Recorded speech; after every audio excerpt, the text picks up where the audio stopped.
All right. Good evening, everyone. My name is E.R. Anderson. I'm the executive director of Charis Circle. Charis Circle is the nonprofit programming arm of Charis Books, and Charis Books is the South's oldest independent feminist bookstore. Tonight is our monthly favorite poetry series, Meet Me There. And tonight we are featuring Saretta Morgan and Nicholas Goodley. Meet Me There. Yeah, thank you. Meet Me There is a monthly intergenerational poetry, fiction, and creative nonfiction experience curated by transgender queer poet and sound artist Samuel Ace.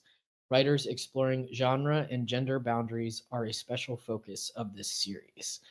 So we're very honored to have our host poet, Samuel Ace, in the house, as always. His most recent books are Our Weather, Our Sea, Meet Me There, Normal Sex and Home in 3 Days, Don't Wash, and the chapbook What Started This Mess. He is a recipient of the Australia Lesbian Writers Award and the Firecracker Alternative Book Award in Poetry, as well as a repeat finalist for both the Lambda Literary Award and the National Poetry Series. Recent work can be found in Ex-Puritan Poetry, We Want It All, an anthology of radical trans poetry, PEN America, Best American Experimental Poetry, and many other anthologies. A book-length poetic essay, I Want to Start by Saying, is forthcoming this year from the Cleveland State University Poetry Center. And we're very honored to be joined tonight by Nicholas Goodley and Saretta Morgan. And Sam is going to introduce more about each of these amazing folks. But before he does, I just want to let folks know that we will have an opportunity later for conversation and questions. If you are here with us in the room, I will bring the mic to you so that we can get your voice to everyone, those watching at home and physically here. And if you are watching online, you can put your questions in the chat at any time and we will vocalize those. But without further ado, please put your hands together for Samuel Ace. Thanks, E.R. Hi, everyone. Thanks for being here. This is our, I believe, gosh, I don't know how many readings in the series we've done, but I'm really happy to see everyone here, and especially in person, everybody out there in Crowdcast land. Thanks for coming. And also thank you, E.R. Anderson and Dartricia Rollins, and Charis as a whole, for their leadership in bringing this series to fruition. Now in the middle of spring, we're in spring 2024 already, when the world seems to be spiraling ever more out of control. The daily atrocities befalling Gaza, the very real possibility of an absolute dictator and his henchmen ascending back into the White House, the desperation at our southern borders, and the daily and multiplying attacks on trans folks and more are all excruciating to take in on a daily basis. In the midst of this chaos, Charis Books has consistently, for close to 50 years, provided a safe space for clarity, nuance, and honesty. So if you haven't done so already, please check out their website where you can buy books by tonight's incredible authors and where you can also view their event calendar. There is something happening in this space almost every night or online, and most events are available virtually or live streamed. Meet Me There is a series featuring queer and trans writers, and here we are celebrating two wonderful, amazing poets. Saretta Morgan's just released first full-length collection, Alt Nature, as well as Nicholas Goodley's 2022 debut, Black Swim.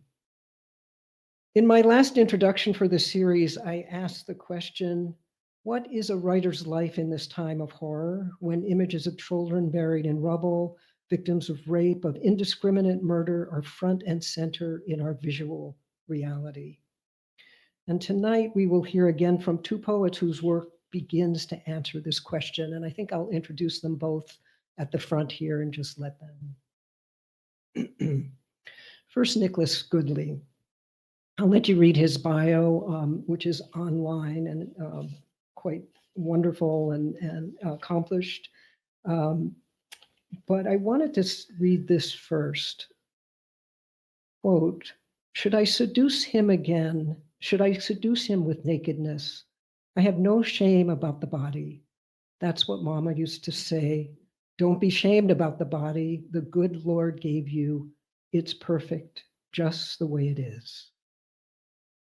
What I just read is not Nicholas Goodley, but the opening stanza of Reflections by Craig Hickman from his collection Rituals, published in 1994. I bring Hickman into this space as Nicholas Goodley's Black Swim lives in a line of great writers and poets: Hickman, Essex Hemphill, Asado Saint, Melvin Dixon, and many others. Nicholas Goodley's poems begin in the Black queer body, in movement, the sensual, and the concrete reality of sex and desire. This is the beginning of Goodley's ode to wearing all my necklaces at once. I put them on one at a time, the amethyst and the moonstone XP, the little aliens with a broken clip, 18-inch smiling robot, bottle cap, jumbo dog chain, rusting owl, all appear magnificent and cold. What is it to write so forthrightly about sex and the body in a world that seems to be crashing down? The poets I just mentioned, and whose names none of us should forget, never lost the belief that writing the body, writing sex and desire, even in the face of AIDS, which then meant death, was an act of defiance, joy, and visibility. In other words, life itself, standing ferociously against the colonial intent to remove all mention, in fact, everything, beyond a generalized, bureaucratic, and whitewashed erasure of spirit. In this tradition, Goodley's work continues to remind us of what is worth paying attention to and what it means to be alive. After Nicholas, we'll hear from Saretta Morgan, tonight celebrating her just released collection and first full-length alt nature. Morgan states in a series called Provisions, published by the progressive journal Jewish Currents, relatedly, I feel shame and incoherence in the presence of certain robust ecosystems, universities, hospitals, Dillards, in the streets of any suburban subdivision after dark. In the United States, these spaces maintain their centrality through exploitation and violence, and and existing within them often requires reproductions of violence in which land and what bears become the means by which we subjugate one another. I consider the purple-tipped asparagus in my shopping basket, picked where and at what cost to whom. When I receive the earth in this way, I'm pressured to understand concern for my own survival as intention and my ability to resist the exploitation of others. Morgan pursues this conundrum in all of her work, and even more tenaciously in Alt Nature, asking herself and the reader, how are we complicit? What do we do and how do we act to counter the powers that coerce our participation, and how do we love in the midst of it all? Layli Long Soldier opens her poem 38 as follows. Here, the sentence will be respected. I will compose each sentence with care by minding what the rules of writing dictate. For example, all sentences will begin with capital letters. Likewise, the history of the sentence will be honored by ending each one with appropriate punctuation, such as a period or question mark, thus bringing the idea to momentary completion. This was a poem about the hanging of 38 Dakota men. In a similar vein, Morgan uses the sentence, the blank space surrounding text on the page, direct address, and often a deliberate anti-lyric to locate the self, the migrant body, the lover, and the landscape in the often defiled reality that we currently inhabit. The subject seems to demand this. In Alt Nature, we watch as Morgan walks through those spaces, clear-eyed, observant, and conscious to all. The epigraph to Alt Nature reads, I want to wake every morning into love, where love is the question of how I'm going to help you get free, where that means whatever it needs to mean. This entire book attempts to answer that how. So welcome again, everyone. And Nicholas Goodley to begin.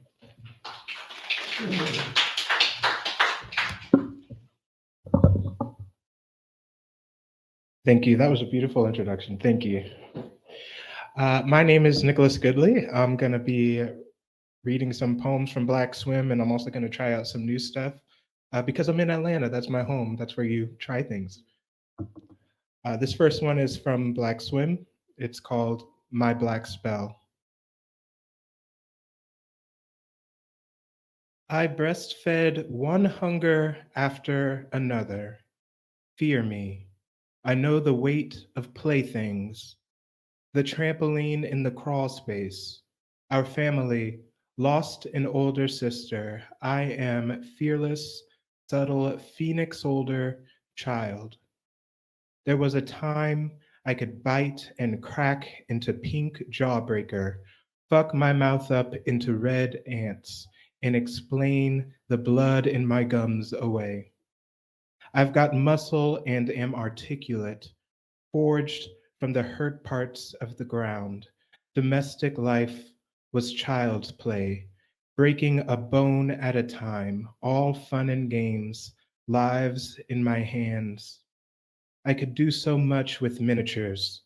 Throw the piano in the kitchen, attaboy, literally sexual, stripped the boys naked on the lawn. I wanted to be Michelangelo with Barbie's arched feet, or a brat that could bend at the knees. There is spit in my circumstance. They call me unstone. They call me unmusic. Baby, baby, baby, baby, baby, voodooed alive, seashell from familial waters, healthy and unimaginably magical. I'm watching your back, best I can, baby brother. Follow fish, follow things that run to us. Home, licking with gumbo. I do not have words for all the things I desire. In the summer, my hair was braided. I am your brother, best I can.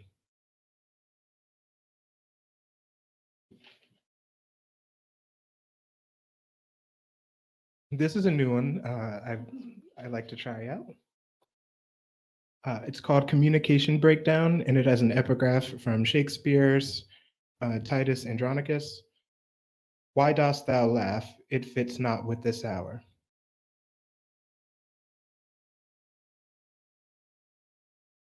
Someone asks me if this poem is about Titus Andronicus, and I think he is talking about Titus Andromedon, Black gay best friend to a white woman dealing with the repercussions of escaping a cult.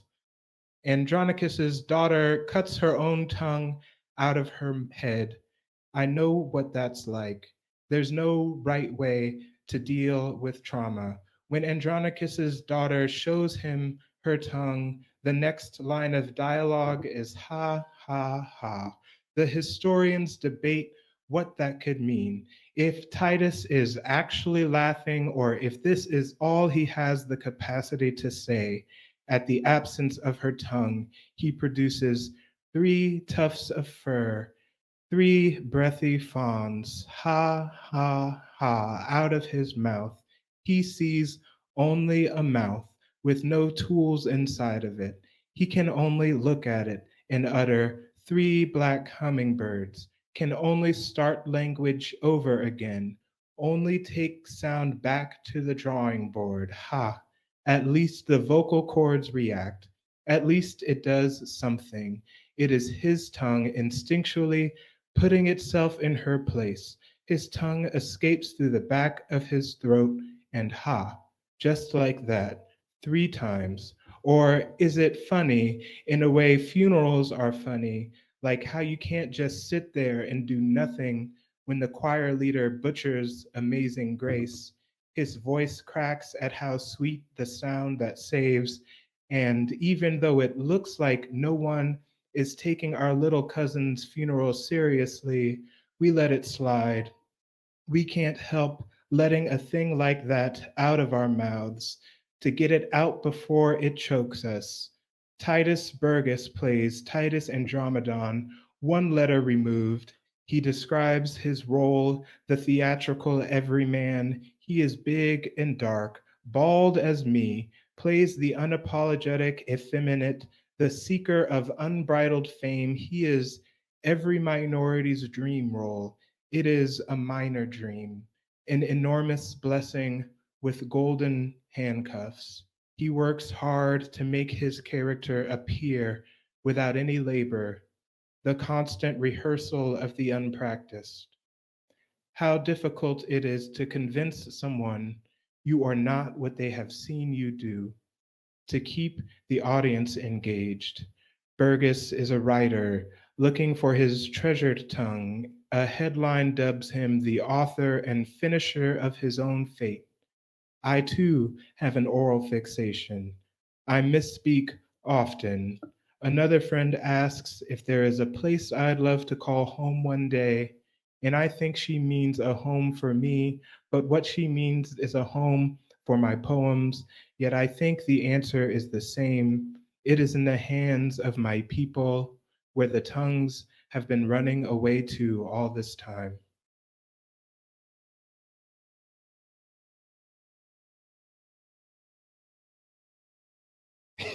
Thanks.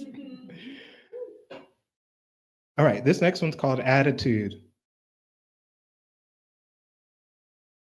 I left my attitude problem at home with the 14-year-old dog.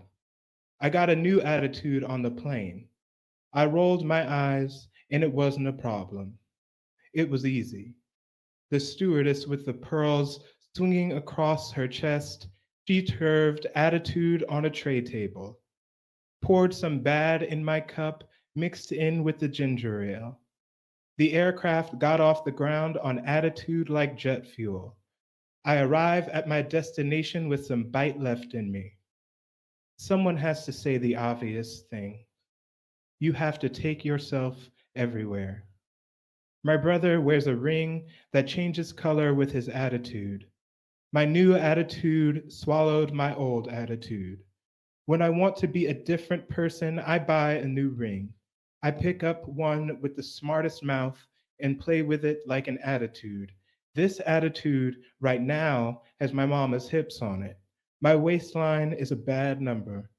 These curves need room to attitude. A Creole starch and Wheaties attitude. A boxing ring girl holding up a poem attitude. I can't get over how tenacious the world has made me. I hopped out the womb like a gentle spark. To build a fire, you tender the fire. I kick my feet up on the desk in front of me. Alexa, play Debussy's Claire de Lune Jersey mix. They are praying in the next room. The heat of a work of art lands where it is meant to land. How I hope the Lord holds space for the bitch in me. What if my angel woke up with an attitude? Guarded me, but dragged her slippers in my way with an attitude. Both of us pissed at nothing, the attitude of a million reasons without a name. They say grace is an attitude. I want to roll out of bed with it. My God put me back in fighting shape. I am many things, but not anything. I examine my figure and stand in all the shades of it, proud of how well I can take a punch. Let me call my demons by name and meet them in the parking lot. Bad is what I do, it's not who I am. I am only cruel to people I don't love, but I'm learning how to love everyone. I'm only a menace when I need to be, and I'm always a menace.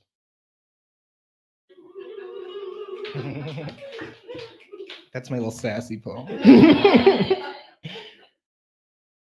This next one's from Black Swim. It's called Sweet Nothings. It's an ironic title. You'll see why, because you'll see.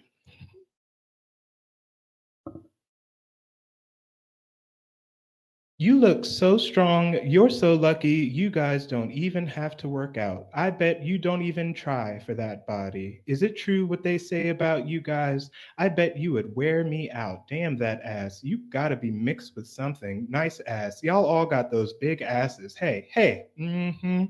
Damn that ass. What a cute nose. Where you from? I've been struck with jungle fever lately. I wouldn't want you to rob me. Ha ha. Yo, you Puerto Rican? You Puerto Rican? You from an island, huh? You Egyptian? You're so cute. You can't be all black, right? I bet you would never date a black guy. Bet you never been with a white guy before. What that ass do? What those lips of yours do? The things you would do to me. Ooh, I can tell your trouble. The things I would do to you.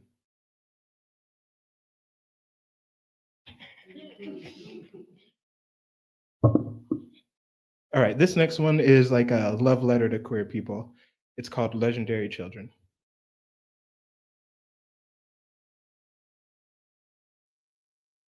We fear hell and ask for it.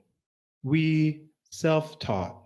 We shy lives, crotch stars, viper fingers, gospel writers, damn straight.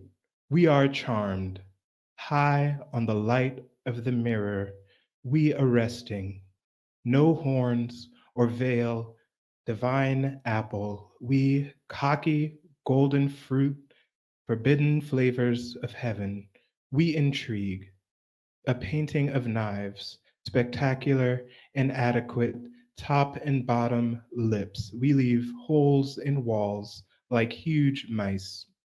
Every orifice is glorious. We are in all the places where food has been. Angels appearing finally from the background.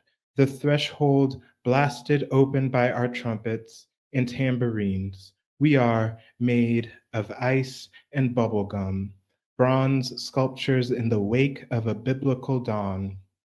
Heavy metal powder, audacious machine guns, all stamina and fusible. We beneathers and abovers, we queer saints, ventricle cocoons. We have given new shape to our tears, a pleasure in the innermost pink. Desire is enough. We are in the business of need. We are unsuitable bowls transforming the real. We provoke. We are Angora cats in a dog park, serene length in a dark place, green roots in a neon earth, discovering our largest selves, nourishing the greatest of our beings.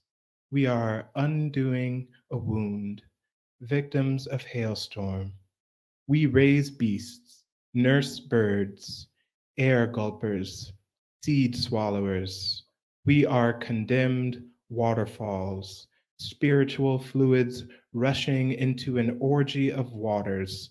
We are the glass bead water and the frayed water's edge. We are the current, harder than love.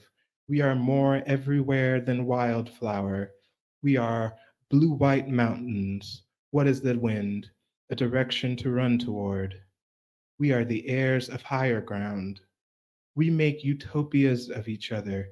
We put each other where love should go.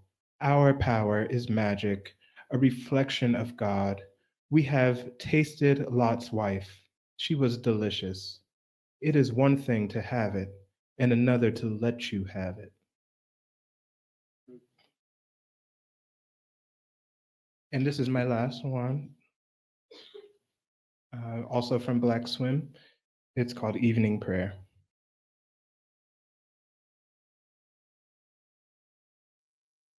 Who bestowed upon me this habit of wanting music from a pen, this addiction to the gentleness of vowels? What are these notes from people's heads? What is the point of being the last one to speak a beautiful language? I am a fraction of what I could have been. What else can I contribute? I am outdone by children with more to lose, a teenager instructing me how it is to breathe. These kids are quick. They grab the hands of their neighbors, pull each other safely up for air. There is your enemy and son, your wife and brother, your prize and secret cross, golden fleece and weighted cast. Heaven knows I want this to be a poem people reach for. How often have I told myself I am not strong, and time keeps proving me wrong? When snow doesn't come, when I am not enough.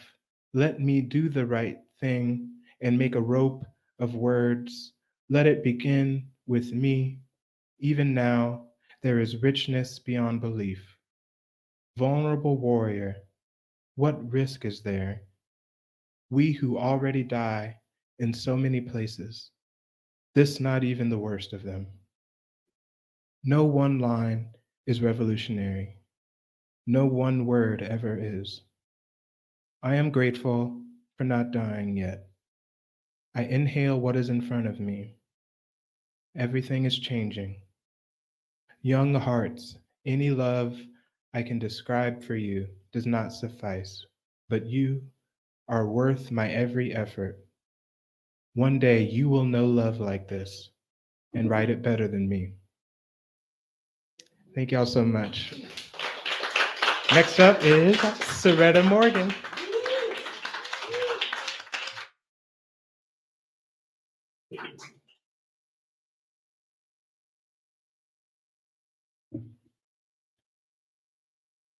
Hi, y'all. That was really beautiful, Nicholas. I also realized I met that airline stewardess today with the pearls and the attitude, and actually commenting on the pearls was the only thing that made her smile. Yeah. Oh.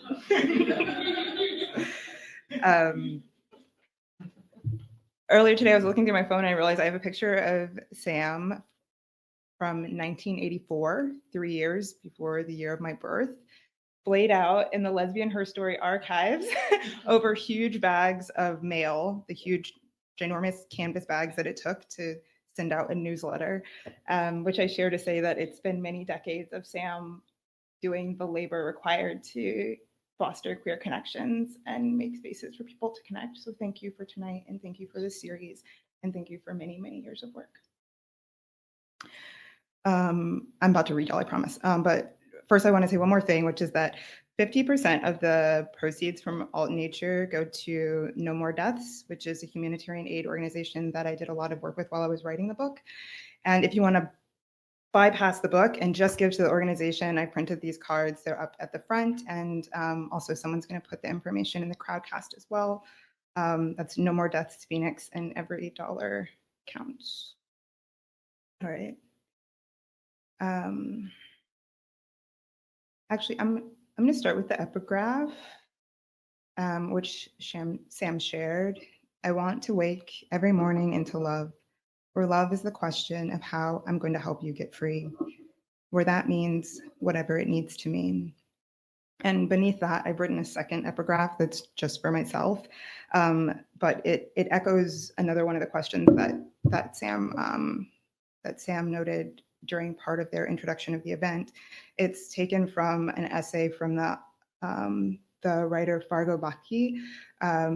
It's called Notes on Craft, Writing in the Hour of Genocide. And the essay opens with a question, which is, what does Palestine require of us as writers writing in English from within the imperial core in this moment of genocide? Question mark.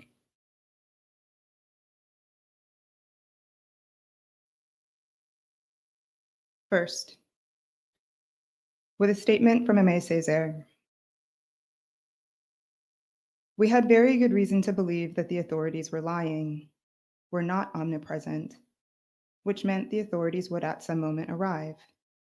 The thing we knew, to see clearly and to think clearly, that is, dangerously, and to answer clearly the innocent first question.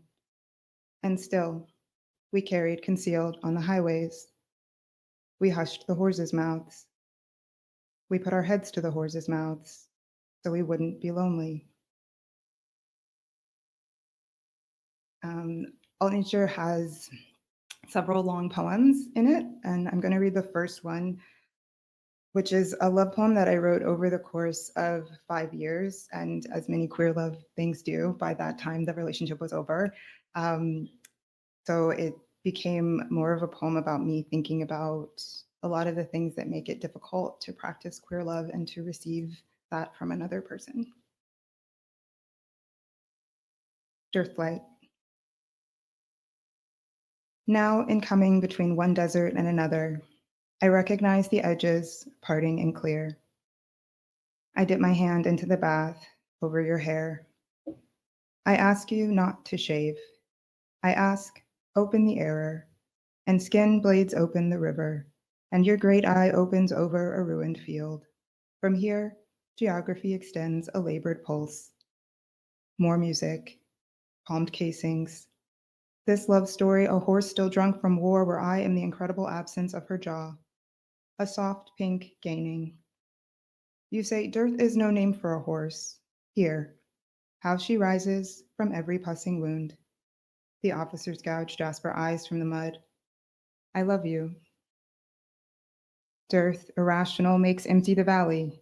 From elongated shadows, pulp of her desire. When this happens, we must love ourselves fiercely, the ancestors and lost humans declared. The human who was wearing the hat of a particular sports team, the human who dropped their hair comb, the human who thought she would reach Utah by Tuesday.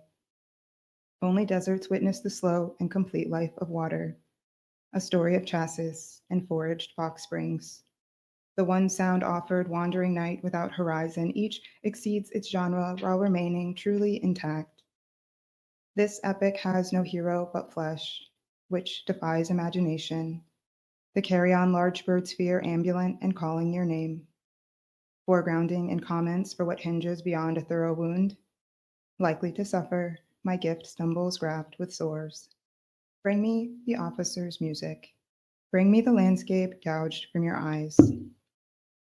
Low basin flora, verdant, inching vertebral ache, a warm anatomy to feel threatened, endangered by, thick-muscled and in danger of, iridescent over. And in the tissue between floodplains and the officer's science, and the quiet between and want for shade, the hooded eyes and fluid body, gentle body for whom I lie down. Tonight, I walk the dog, committing to memory the darkened color and shape of each car to pass. So it must have been for the first stars to harvest light from what they followed. I placed a shotgun on layaway, a service I haven't used since I was 12, having unlearned to be ashamed of needing time or not knowing how to use it, knowing the distinction harbored in the officer's heart, perceiving it through its disciplinary veils. The horse stamps out from waxy brush, viral smell in the cuts of her thighs. Tell me, baby duck, your wrecked, unsleeping door. Love, if you are where I am, even your smallest of errors, your most wrecked door, the rock faces are opened, the genres are all up for aerial eradication, to the 40-year-old fish, to the abundant bubblehead and ring-necked ducks drifting south across the sunset. I love you.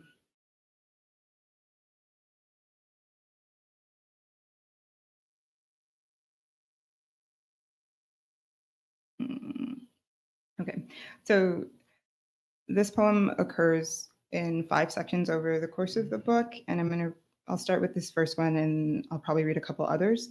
It begins with an epigraph from the writer Cristina Rivera Garza, which is, in the beginning, there was the we being the most intimate and also the most political form of accessing one's subjectivity. Consequences upon arrival. The sharp calls advancing across the valley were no longer for us, or they would be again, but not yet, stretching yards and deserts in their wait. Though we could name the places and their capitals, we could pull a needle through every orifice long and small. Water falling is the sensual conflict of a heart split open. We felt for every boundary, adjacent to which neighboring vertebrates fed themselves. A simple degree toward the wrong coordinate and the moment could change completely, and the change would be thoroughly complete, would ring through the bones of our appearance, a thoroughly surrounding and contraindicative pulse. The voices advancing, in some instances observing our fear, accelerated the physical expression of ours, publicly, in suggestive, incongruent thrusts. We slept through the engine braking, the conflicting night milk intrusions, woke morning after morning to swarms of fruit-sucking bees. They too on their way downriver to welcome the morning in a good way, tender ensembles to articulate the water's edge. We woke to the doorframe at the edge of dunes, which we'd always believed was a metaphor. But there, ajar along the sagged sand fencing, we said this with care, though the sagging was one of hostility, we said someone should fix that. Little passed through the frame, the pussing stitches, the counter stitches, the stitched rosettes, tenderness surrounding their appearance, tenderness indicating an introduction, a growing necessity to debreed. We followed our intentions, swaying soft with desire on the tails of the processions whose shoulders did not rise above the brush. Our intentions pleaded in such a way that our intentions could neither be challenged nor brought entirely to light, their tenderness veiled by the inversion of light. Doubt, our precise and technical transformation. Of all the things we didn't know, the most efficient way to release a dog's bite is to, we never would have guessed, put a finger in its ass, which demonstrates clearly the importance of context with regard to appropriate behavior. Context was what we waited for. These conflicts in passing accumulated in the moment for which we prepared. Though when it arrived, we were wet. We were wide-eyed and well-read, waiting. Readiness, we realized, was never the appropriate goal.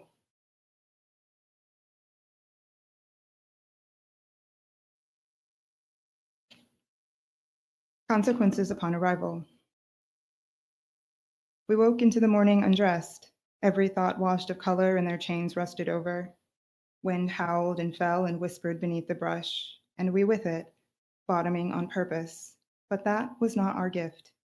Without softness, without thesis, it was difficult to understand the reach of the occasion or to whom we owed the honor.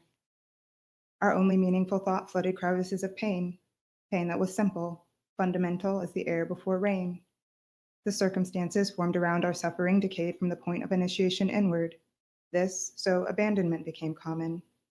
We trained our ears to wake and comprehend the hour, deliver oxygen, rest one foot in its light. We rose our heads only to say fuck learnedness, behavior that could only exist in the mouth acquired by failure, articulate and reform the needle drawn up into the roof of its suffering. We weren't going back, not one night, we said, to that disease-shaded landscape, that pus in sheep's clothing, though desire was tied to its awning. Context required no record, met us squarely in our eyes, the eye that awned, the loud, immeasurable eye. The eye hugging the feet of our failure required a trust that could only be offered between streams, or given in the rivers that fed themselves. We woke with dreams pulled through a fine, intelligent point. This thorn was a fundamental characteristic of our sides. History was outlined in our ruin of stitches, rescaled specifically as though we weren't there. Language returned through the appearance of clouds, furtive, deeply shadowed, and offering nothing. We stood adjacent, looked up, and rubbed our arms. While not offensive, it's inappropriate to remain in the procession and offer nothing. Not shade, no rosettes, no part in restoring the fence, neither the most obvious. Rain. We should start a committee, someone said. The committee to combat language that does not offer rain, of which the goals and bylaws would be as erotic as they were without a single tooth. We woke to vandalism relative to the committee. Some ones, it seemed, were, in their quiet nighttime way, against what they interpreted as the public shaming of non-productive existence. For the first time in memory, accountability was on the table. It was bulbous and moist. It absorbed all of the blame, which was not at all called for. It said, I have introduced ideological context. I ruined the stitches. I don't feel seen. I'm absorbed by failure. I drink from the river and feel nothing. My gaze depletes. It is me to whom you owe great honor.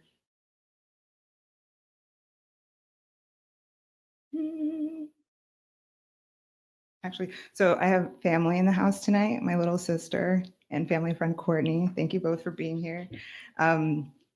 We grew up on military installations, on and around military installations, and I'll pick that up. And this poem is me thinking about that experience and all the things that I took for granted as normal, like driving through armed barricades to get home. If skin passes always through language, texture is compelled by desire. If one scar rots the length of an afternoon, then morning opens our chests to another science, delicately scaled, veined in silence. I rest my head on the frame of a burning question, and the future bends down from its fine-grained neck, breathing. The dominant orientation is based in devotion. The geography, devoted, disfigures each wrist. Veins negotiate a well-marbled music of territory. Militant roots open to the half-drawn beauty of corridors where the governing image branches with light. Devastating. Light passes through a moment which doesn't mean the moment ends. The moment continues with clarity. We therefore will call our transformations darkness, the proposals for which being precise and drawn toward the heart.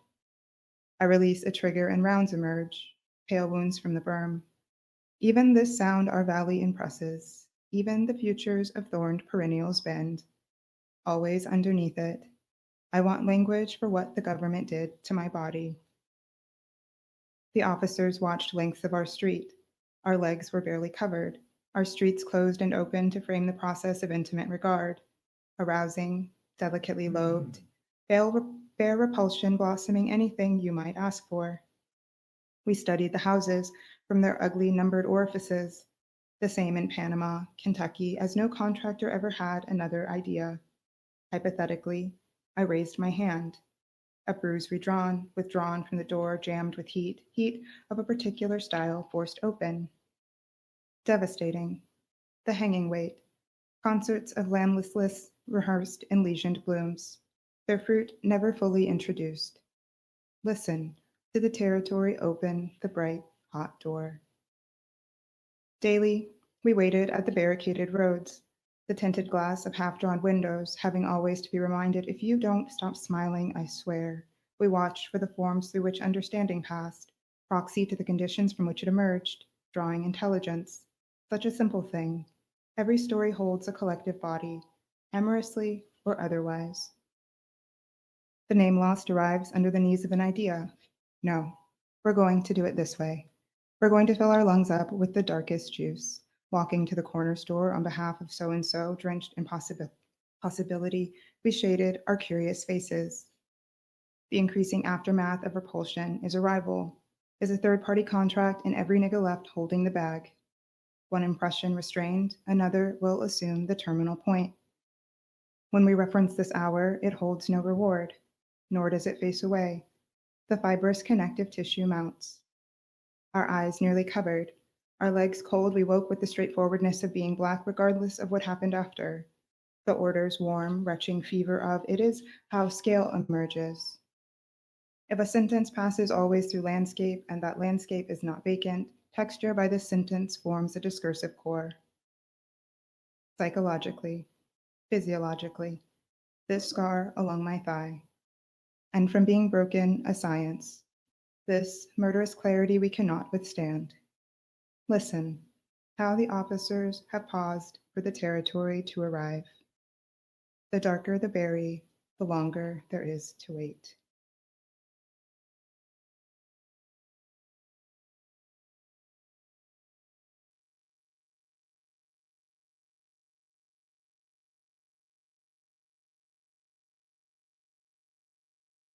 Consequences upon arrival. We will ask you to welcome what arrives. We embrace it ourselves, having never seen its raw or rotund form. Acceptance is an orientation, mapped along the consciousness that rises in our sleep toward the faceless choice that does not return us here. The old conflicts emerge through the feet of the new conflicts. Marks across our bodies branched, all the ways there are to stand in one place, on a mountain, at the bus stop, offering a single ragged fruit. A visceral redding eye, context arrived without horizon, lowered by an octave, shot through with feeling and mourning from every hole. A reservoir to one side, the context arrived with an animal in its mouth. It further proposed the geography. To foil the context was to outrun the authorities' imagination, and to refuse all explanations of why what we felt was not real, to disarm the wolf every time at every gate, unthread its learnedness and don the lonely pelt. Scale intimacy like a door, the ambient condition clawing along the rails. The same bird never appeared twice. Figures disappeared beneath terms and stones under which, overturned, there was always a little scat. It wasn't not beautiful, but the climates might surrender us, saying only, I'm sorry for the way I am. There were the climates from which we were evacuated, the climates for which authorities could give two fucks, in which we could not walk to the store, the dawning climate that was not a horizon but virus steeped inside our bones, the circulatory climates where we were perpetually inappropriately dressed. Contextual differences didn't occur within the interior. There were no climates within the climates, they occasioned equivalent decay. This too wished for a name. Dilation to demonstrate the needle's fine circuitous route, to give respect where respect was due. We produce gestures to anchor its teeth to our tables, direct its ankles to the comfort of our love. Faceless and ragged, the conditions behaved strangely, we like to say, though in fact it was duplicitously. The conditions behaved duplicitously, but required all our love. We clenched our fists, yet said, have the champagne. We are figuratively accountable here. Let us run to the store, have leather, Eames and designer floors, designer flowers. The gun cabinet is designed accordingly, lovingly custom to order here. Allow us to regard the hour.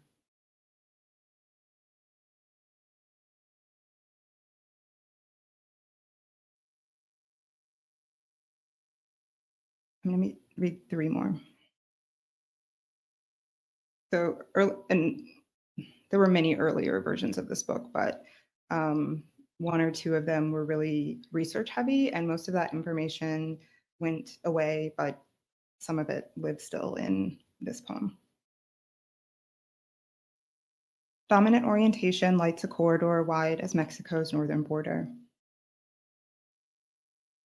Upon return, everything left was unopened, consumed by humans, destroyed by humans, or animalized.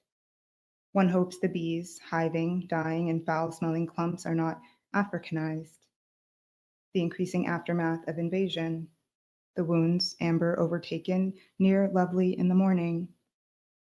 The first recorded dead remained unidentifiable to the officers, lost to exposure. What to do with a Negro in the desert, or all of them after, in dry orchards out of season, among cotton, saguaro picked by wrens? Exposure precedes the realization of an identity or fact, state of being exposed to contact with something else, even when making very little noise. The soldiers, pissing behind creosote, or elegant on their horses lined to enter the corral, entering each morning before the mountain silhouettes, a cold hand to unlace the erroneous and unfortunately pussing stitch, the hand incorporated along emotional fields of decay. The chain choy of fruit then fall. Soil and Sonora softens according to the rain, offering every explanation in full, without saying shit, without gentleness or stepping back from the officer's science, or from how white supremacists they really are. At the center of the explanation sits a small box, and to this box the beetle larvae arrive to feed. Among legal understandings of natural life in the United States is the sentence, as in for the length of one's natural life. There, standing, the distance of their body to a door cracked alone in the desert, irrefutable music. The sentence of natural life, unlike the sentence of life, doesn't allow for the possibility of parole, which was anyway discontinued in Arizona in 1993, when the possibility of parole was replaced with that of release, a process that remains judicially vague. Among peoples in the United States, Indigenous peoples are incarcerated at the highest rates per capita. Among Blacks, the carceral industry, regardless the branching of orchards and centuries of trees, finds its critical mass. Every sentence harbors a unique end. That is its gift. Night opens a jagged scar. Soft purple signals the end of night in southern Arizona. Tree frogs retreat in the depths of winter. Their bodies appear lifeless, as do certain moths that avoid internal freezing by purging their guts. After the last music, a man, then unidentified, found fully flushed, condition code 1, from which water flows north. Probable electrocution located in a database of migrant deaths. His coordinates crossed by desert jaguars reliant on streams. His coordinates are passed through the beetle's gentle bowels. And those of the Belferreo, identified by a 2-part structure, his definitive response and water down his slender grayed breast. Beneath the cottonwood's gold-filtered crown, where the lowland leopard frog remains moist, the large cat's paw print remains fresh in the soil. After the last music, Tubman and Whitney hike Brown Canyon. They spot a rare beardless tyrannulet. Did she appear from nowhere, hugging parched northern boundaries of her species range? A Mexican jaguar treads backward to observe her melancholic refrain. It's without their interest that the Department of Interior studies effects of stress and fire on vegetation via high-rise, high-res satellite phenomics. No two droughts are alike. The earliest Negro recorded dead in Arizona was unidentified, having not survived probable hypothermia, exposure, blunt force. Force accumulates behind the skull to bear centuries of afterlife and pulp. the afterlife of being chatteled, of being made a glorified mercenary or buffoon, hanging naked in the moon's light, where there is no substitute for the adjunct feeling, coerced into foul-smelling clumps. Let's say the force requires a hand, or an industry, at whatever temperature, more land. Let's say some records are not good, or the pulp is blooming, and the hands they return not destroyed exactly, but smelling lonely and of death.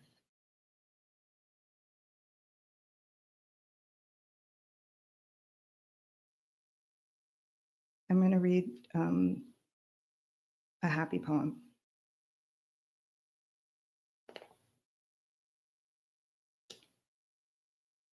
The revolution will not be televised, yet she turns from the horizon and is waving hello.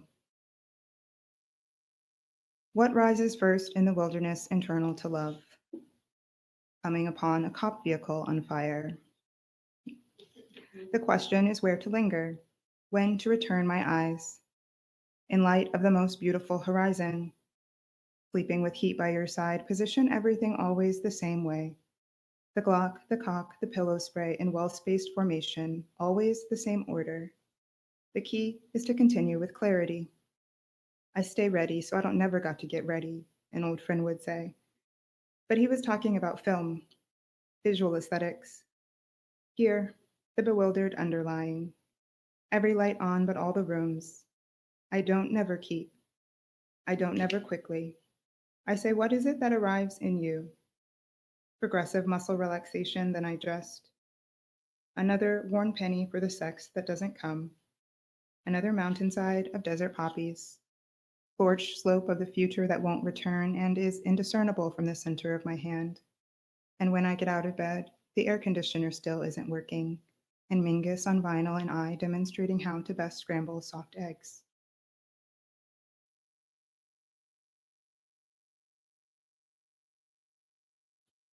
Last one. Consequences upon arrival. Refuge is born in the decision to not die, and to not fight either in that fatal schema anymore. We arrived at a breathless edge, an unfortunate relationship to the world. Gnarling roots evacuated of verbal expression, survival void of expression that was yet impolite. The explanations were acceptable, and the desert unstoppably green, still old feelings raised their eyes from the dirt. From the ongoing question, which brushed our arms in velveteen breaths, rose the pain of knowing our hope remained intact, given a language to love us, balance between a basic set of possibilities and our choice at any moment to take a back way home. Each said, that I have been so secluded, I held defeat as my own, is the culminating authorial point. Unnamed in occasions of inconsistent bruising, internally consequential terror, consequences never not in season or at our fingertips, on tap, unoccupied, romantically unengaged, sleepless against the wet earth, a lush-eyed animal looking forward with ragged breasts. What happened after that? Memories terminated before our private shelter of consciousness, flesh sound over hoof over hand, marble in the gray-pink sky, an impression that carried no heat, though its promise was physical. To be perfectly happy and not strangers to ourselves. Its promise that it would find its way back somehow. We gathered around simulations of the future, oily skin pulling away from the skull, a tenderness looking back through crepuscular hours. Is this the place? The simulation of eating a meal together, with tears in our eyes, carrying on. Come now. The question rises in everyone. From the base of the neck, the world opens, veiled, receptive, just like that. The territories we've left behind are all gone now. The rain falls through them, refracting light. Thank you.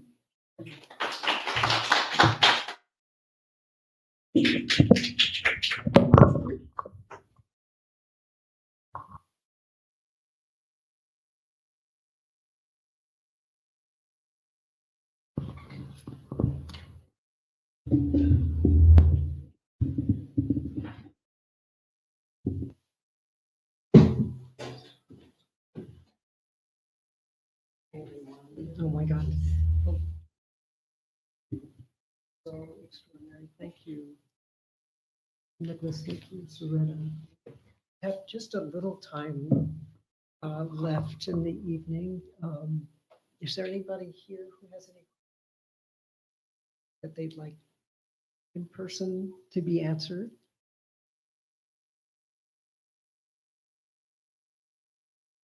Anybody? About online PR, are there? No questions, but I have a question. oh yeah, go. Oh, Yeah, well, please, yeah, everybody, think of, ooh, sorry. do think of this as a discussion and question. Okay, I have a question for Nick. What's happening? I have a question for Nicholas. There was a line in one of your poems, like, I want this to be a poem that people reach for. And I'm just wondering, I was thinking about that, like if you could talk about kind of what you see the like afterlives of your poetics as.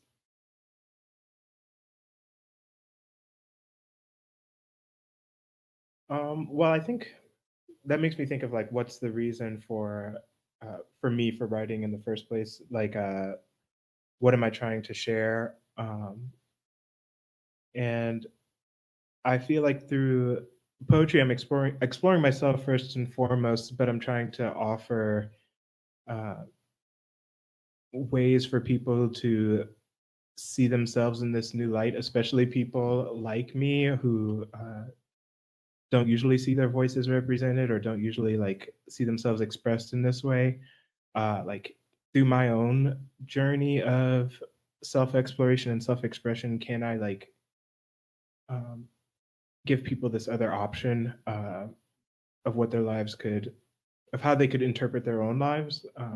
I think what's really exciting about poetry is you can, it's not that the material of the life is different, it's just like you can look at it through a prism and it becomes this glowing thing no matter where you are in life. Like the sadness is beautiful, the happiness is beautiful. So to start to show angles of that for other people is like the goal of my poetry. And I want to center, again, like misrepresented or like underrepresented communities in that is where I am now. But that's where do you find your poetics in a similar way? Yeah. I definitely, when I'm writing, I don't think a lot about what is going to happen to the work after. I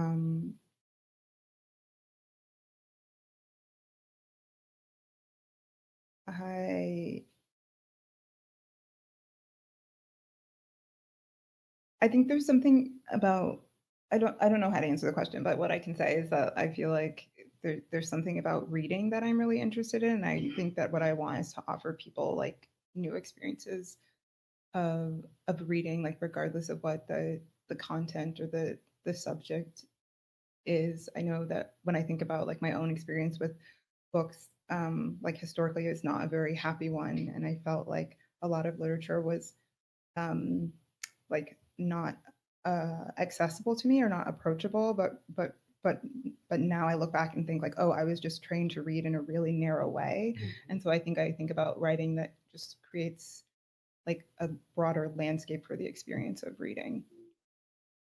That brings me to questions, both of you. And I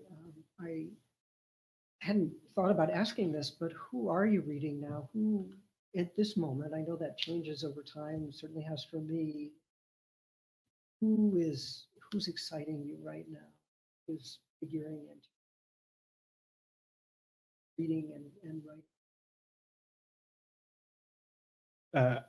Well, this week it's my spring break, so I'm trying to read as much as I can on my off time.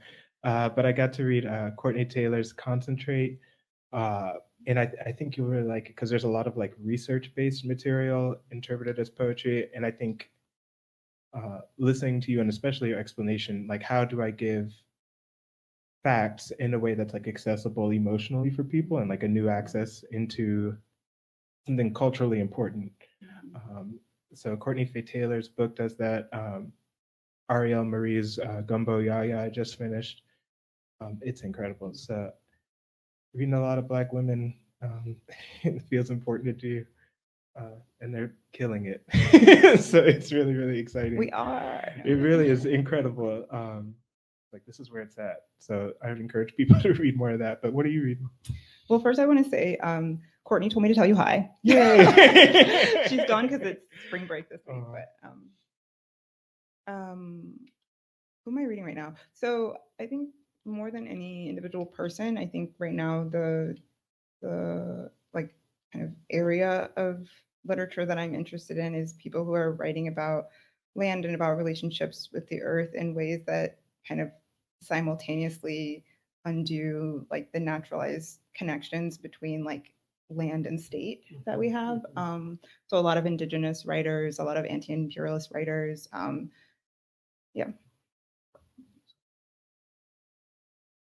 We don't have that much more time and questions.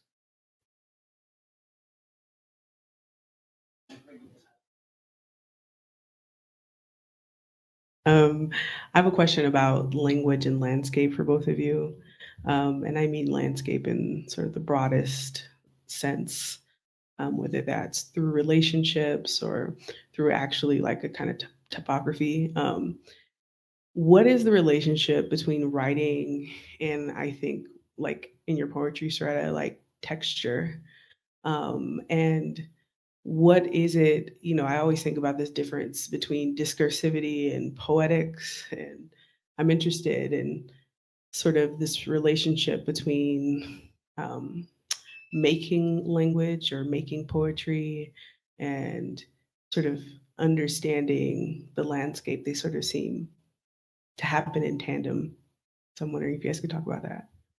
Yeah, I mean, they do happen in tandem. Like language takes place in places, like through textures, and so I think for me that's one of the really exciting things about it. It's like how do I write the language in a way that carries as much of that as possible. Wait, if I say something else, I'm going to go on a long tangent, but you can answer the question. But if you want to do a tangent, I yield my time if you want to go for it. Let's first, Opal also has a question. So let's hear, no, because we can, maybe they're all incorporated, like who knows? I just want to make sure we get to your question too. Okay, so thanks both of you, very beautiful readings. My question for Saretta has to do with how you're playing around with the sentence. I love how you're raising the issue of the sentence. He said landscape, but I'm actually interested in what I felt was a kind of argument with the sentence. So if that's a fallacy, then fine. But I was interested in how you were playing with that. But that's all. That's the best way I can think of to ask that. No, question. I think those are totally related. So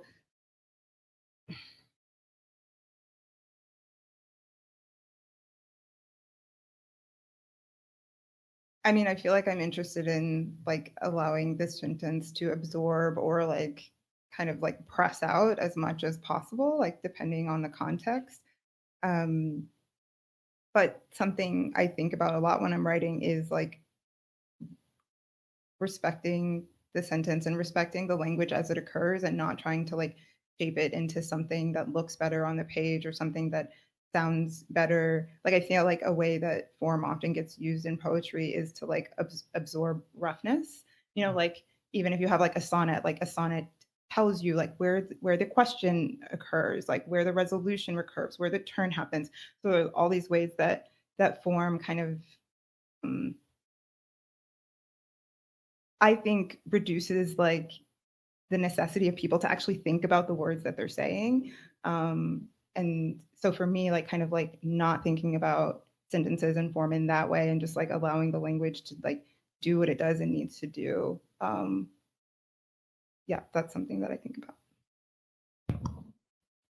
We do have one more online question. Saretta, you spoke to your experience of growing up in and around military installations. I had a similar upbringing and was wondering what has most helped you to re-see what you took for granted as a child. And this question is from Kimberly Lyle. I think the single answer to that is like organizing spaces with other people who have had similar experiences, and specifically thinking like the first like kind of pivotal shift for me was organizing with veterans. So people who have like spent a lot of their time invested in those structures and have had to really think about the ways that it's affected our bodies, and the ways that it's affected the ways that we interact with other people, like historically and in present. Yeah, I think being in intentional spaces with people who are also asking that same question. Thank you. For those online, thanks everybody here tonight. I think we'll close it up now, but for those of you here in the room, please feel free to ask more questions, get books signed, stay around for a while. And for our folks watching online, you can click the teal button at the bottom center of the screen to buy Saretta's brand new book and Nicholas's book as well. And of course, Samuel's books are always available here at Charis. It really does help us when you buy your event books from us. You also, one more time, can click on that Venmo link, No More Deaths, PHX. I also put the address if you want to mail a check, since they provided that all of those proceeds. Do you want to say it one more time, Saretta, what the donations? Oh yeah, so 50% of Alt Nature's royalties go to No More Deaths, which is a humanitarian aid organization in Arizona that operates on the US-Mexico border, providing food and water and medical supplies to migrants who are traveling. And there are a couple of different No More Deaths chapters. No More Deaths Phoenix is 100% volunteer-led. Nobody makes any money. Nobody, collects a check. Like, it's all our labor and our funds. So yeah, please support that work. Awesome. Thank you, everyone. Thank you all for being here. Good night to our virtual friends.